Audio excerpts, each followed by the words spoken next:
Nigerians are begging us to return them to Jonathan's government era, Pius Anyim claims. Welcome to the news, and please subscribe to our channel. To get notified when we post hot, juicy news updates, please click on the notification bell.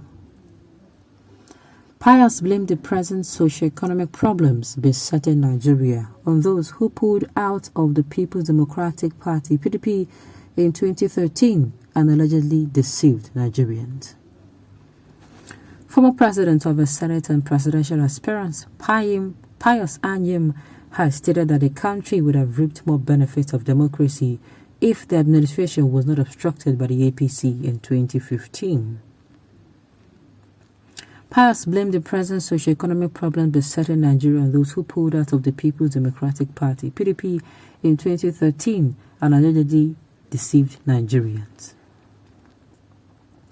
This was made known while speaking at a consultative meeting with PDP leaders across the 6 geopolitical zones of the country in Abuja. Maintaining that the defection action brought the All Progressive Congress (APC), which he observed has since plunged the nation into untold hardship. He warned the main opposition party not to repeat the mistake of that year. Recall that dissatisfied with the event in the party, former Vice President Atiku Abubakar and then governors of Adamawa, Kwara, Sokoto, Jigawa, Kano, Rivers and Niger State had walked out of the party's national convention and later joined forces with the All Progressive Congress. Anyim, who is one of the 17 individuals seeking the ticket of the former ruling party, said in 2015, some of us in PDP simply decided to pull out of the PDP and bring the government down, and we are plunged into darkness. That is why we are here today. Let nobody confuse you. Let nobody mislead you. We were confused and misled in 2015, and that is why we are here. We now have an opportunity to come together and reinvent ourselves. Do you agree with me that Nigerians are saying, please, return us to 2015? If Nigerians are begging us to return them to 2015, do you have any reason not to support me? Anyim, who was the secretary to the government of the Federation, SGF, under former President Goodluck Jonathan, commended him, saying that Nigerians would have reaped more benefits of democracy if that administration was not obstructed by the All Progressive Congress in 2015. He added, we were planning that for the second tenure of the President Jonathan, but will stretch out these plans and policies to actually deliver maximum result. Unfortunately, that administration was truncated. The presidential aspirant called on party members to support his ambition to return Nigeria to the path of prosperity. If you stand by me, if you partner with me, we will return this country again on the path of peace, growth, and prosperity, he added. The speech is beautiful. It's actually a beautiful speech. But unfortunately, you have not been coming out to say these things before. Yes, all this are propaganda. That's what we see it as. The present Nigeria needs leaders who understand the importance of rule of law. Correct. I support. I agree with this one totally.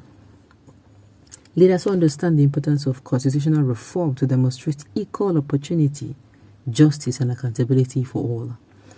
A country where politicians and traditional rulers live lavishly at the expense of the masses is breeding ground for corruption and insecurity.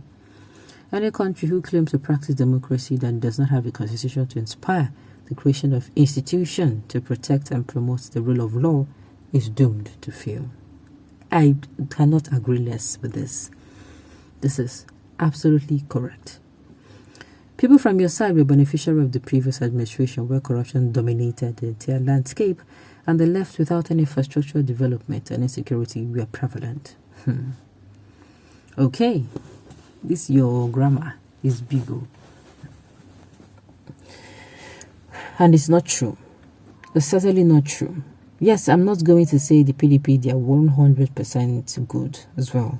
But they were better. Far better in some areas. Like, far better.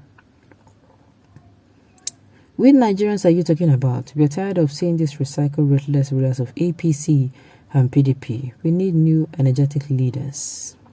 The only presidential candidate that is qualified to lead Nigeria is Somore, vote AAC, African Action Congress. Well, I think this is all your opinion. When I leave office, you all will remember me for the freedom you enjoy in my government. Oh, yes. Who said this? The former president of Nigeria. Sincerely, and we are sincerely remembering. We are remembering that freedom to date. In fact, we are even crying out. A lot of us are crying out.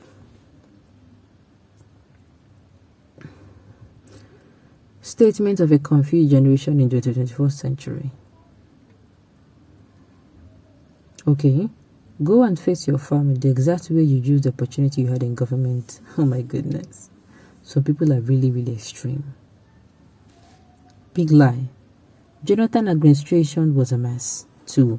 There was massive lootings and corruption nationwide. No infrastructure, we can't go back to our vomit. Well, we cannot go back to there, but we are going to go forward to a better place. That is my own opinion.